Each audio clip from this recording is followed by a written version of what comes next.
I hate being the one who has to tell you this, but it's the truth.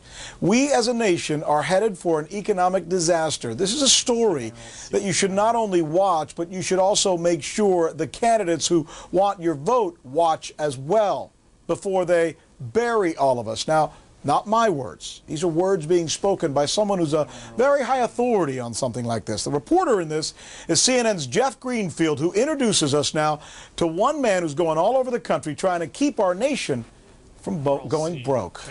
Very busy. That's the goal of this man, David Walker, the Comptroller General of the United States. That's the government's accountant-in-chief. Daunting fiscal reality. For the last few years, he's been going around the country telling anyone who will listen that we're headed for an economic train wreck of catastrophic proportions. It's a message millions of Americans heard a week or so ago on 60 Minutes. Serious adverse consequences. A message Walker is happy, maybe happy's not quite the right word, to deliver to us as well, that we're spending way more than we're taking in. Really tough choices are going to have to be made to reform Social Security, Medicare, and Medicaid, to reform our tax system, and to re-engineer spending. The problem is you, if you're one of the 78 million baby boomers born between 1946 and 1964. The oldest of you will start hitting the Social Security rolls next year. By 2011, you'll start being eligible for Medicare, and that's when the real trouble begins. There just isn't enough money, Walker says, to cover what the government has promised to do. Now, back in the 1980s, Republican President Reagan and a Democratic House hammered out a fix on Social Security at a time when that system was perilously close to disaster. We were within weeks of the checks not going out on time. And now?